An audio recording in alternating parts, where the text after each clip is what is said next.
You can make your musical theater songwriting life so much easier by understanding and using this classic song structure. Now, before you dismiss it and ignore it like so many writers do, hear me out and see what you've been missing. Today, in this part 1 of a 4-part series on song structure, we're going to be taking it all the way back to the origins of musical theater writing with this classic song structure that started it all. The OG, the structure that still infiltrates most of musical theater writing today, the 32-bar AABA chorus. If it has stuck around for this long and it isn't going anywhere, then it must work extremely well. But how and why? And how can you use it instead of missing out on its power? Well, let's dive in. What is the 32-bar structure? Now I'm going to start up front by saying that we have definitions of verse and chorus, these two terms that is going to differ from the way we use the terms verse and chorus in pop musical theater or in pop songwriting structures. The verse in this structure is defined as the music that is a kind of combination of sung dialogue and spoken dialogue that pulls us from the scene work into the song proper. If you can think for me for a moment about how we have that trope of scenes happening and then you hear music creeping in underneath and then suddenly one of the lines is being sung but it doesn't sound like we've quite landed in a song yet, and then it kind of like sets us up and you can clearly hear we're about to start a song moment.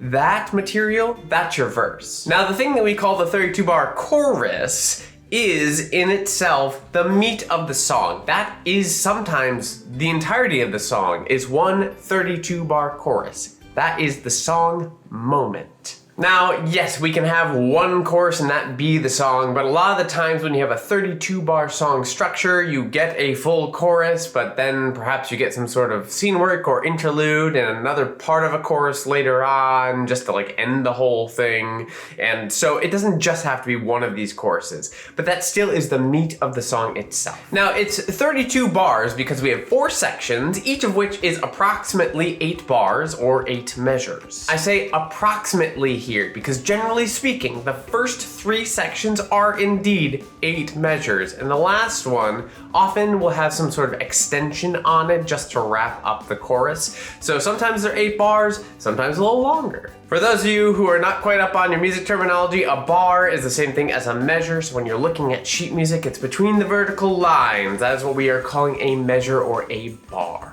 And I also just want to point out that 8 is not always the exact amount for this structure. That is generally speaking, if we're in 4/4 or common time, you will see that there are 8 bars per each of these sections. So that's just how we talk about it because it is kind of the standard. Now, if you notice, we've called it AABA, which means that 3 of those sections are being labeled as the A section. The first, the second, and the fourth are all being labeled as A, and your A sections will have your hook in them. A hook is a musical and lyric idea, often a phrase, word, riff, or passage that says what the song is about and repeats in a way that catches the ear of the audience. Often it's the title of the song, but not always. No matter what though, the hook does somehow encapsulate what the song is about in the vehicle that we are on as we go through the song and what it's doing. All right, let's break this down and use an example along the way so you can see how it functions as we talk through it. Now, that first section, the first time through the A, our A1, if you will, that is going to be the first statement of everything. This is our introduction to the world of the song, the idea of the song, the first time we're gonna hear the hook, first time we're gonna hear the music. So we are often either setting up a game that we're gonna play, which is less common in AABA, or we are going to be setting up a thesis that we intend to prove, whether we do or we fail. Today, for this example, we're going to be using a song from one of my shows, The King's Legacy, a show that is about Anne Boleyn and her daughter, Elizabeth I.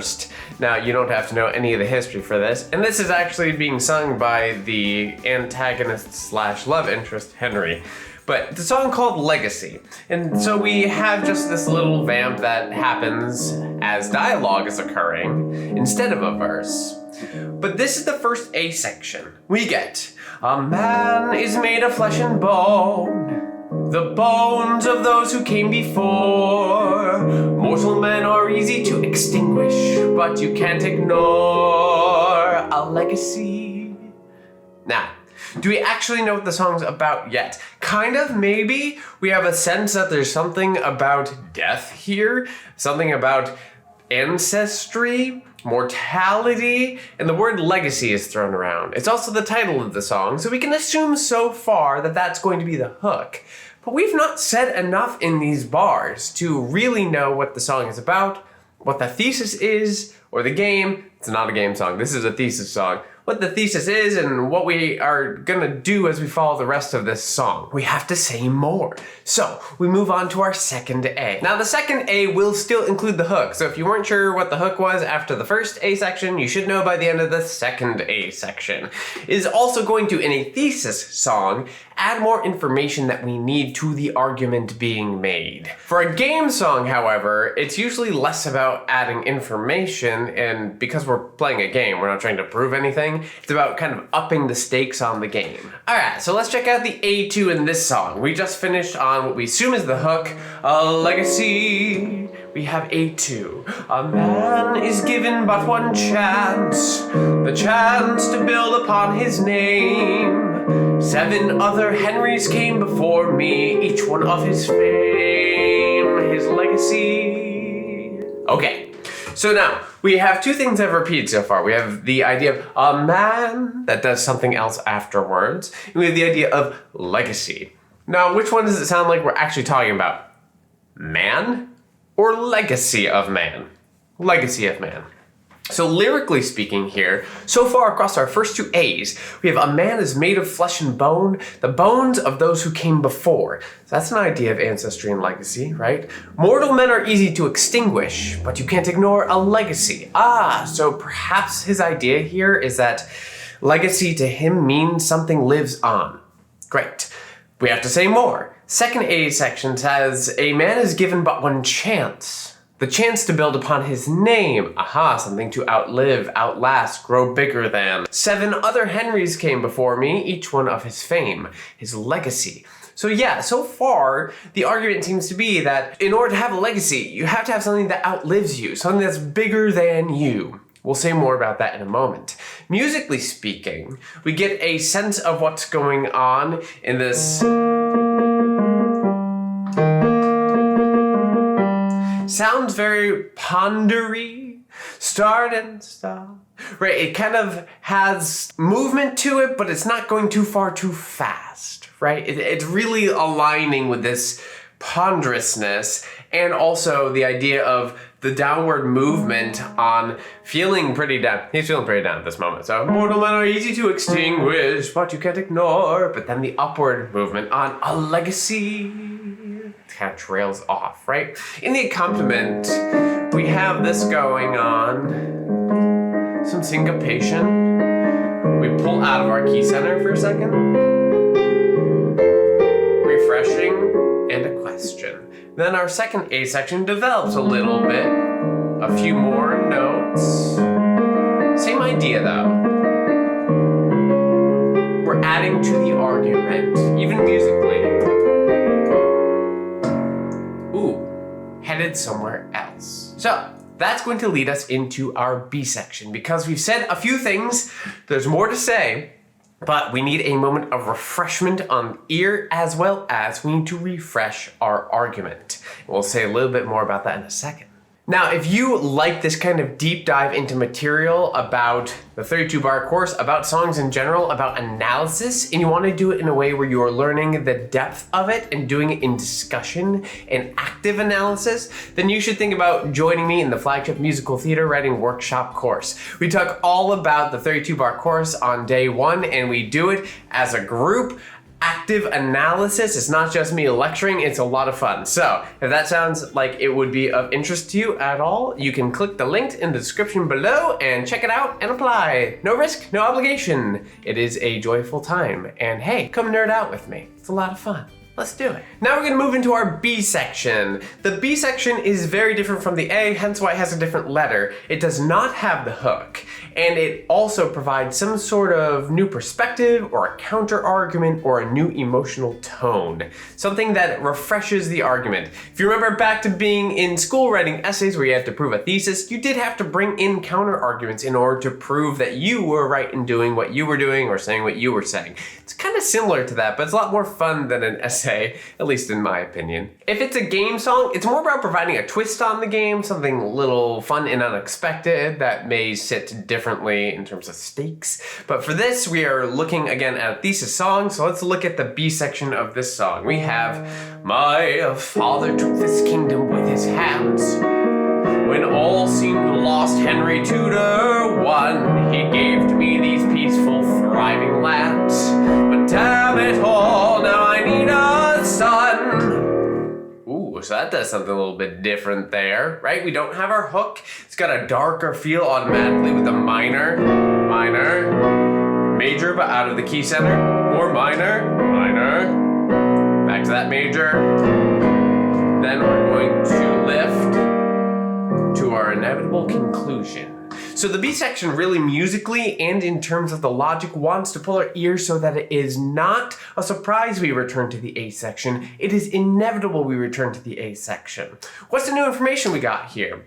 So this whole time he's been thinking about or talking about a man, clearly a reflection of himself, but here he goes to dad.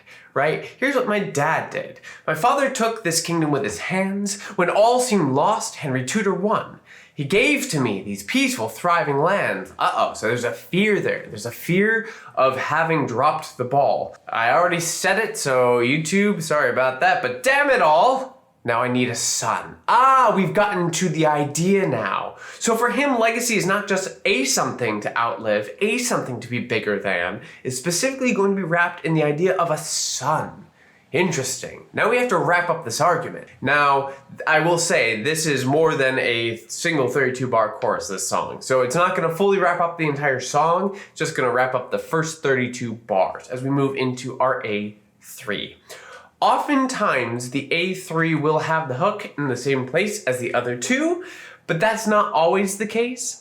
Sometimes a song may start with the hook at the beginning of the A section and move the hook later on when it recapitulates to the third A.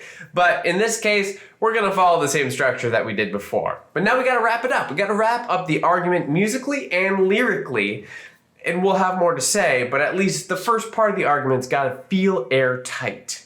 So we just did need a son. We're back down here. A man can choose to be a fool abandoning all care. I cannot continue to be reckless, or I will despair my legacy. Okay, so we have a couple little tweaks here. In terms of the words, a man, again, we're starting with a man. A man can choose to be a fool, so it's about choice. A fool abandoning all care. I cannot continue to be reckless, or I will despair my legacy. Ooh, so we're recognizing that, yeah, it's not just about the possibility of losing what's been given, it's a possibility of losing legacy altogether. This idea that will be wrapped up in a son. Juicy. Because it's juicy though, it's a little bit like we've dangled a carrot. Now we have to do more in the song. And we will. But here we have all this extra eighth note movement from the B section, right? A lot of running eighth notes. We're going to maintain that pattern now in the music. Same idea as before, but there's more.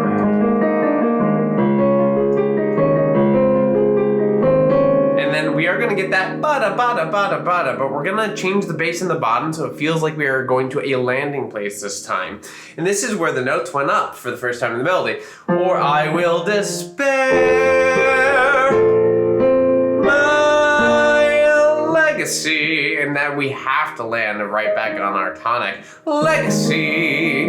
That's actually the first time in the song as well that we get a sense that we are in question mark E flat major, or are we in A flat major? It feels like it's really pounding on the A flats, but That is an E flat. So it's giving us a sense of conclusion, but it doesn't really feel conclusive, right? With that legacy, there's more to say.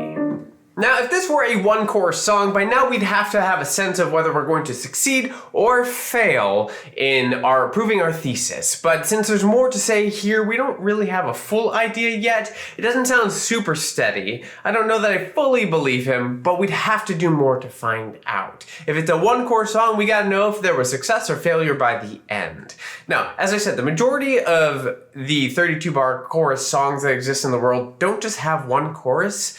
There's usually some sort of recapitulation to a B and an A, or just the A3 again, but with a longer extension, or does something a little bit different. There's usually something in between. Sometimes you can have an interlude, sometimes it's dialogue. Here we get a little dialogue first over this thing happening, and then we do get an interlude, this I did not die, I'm here, whole different thing.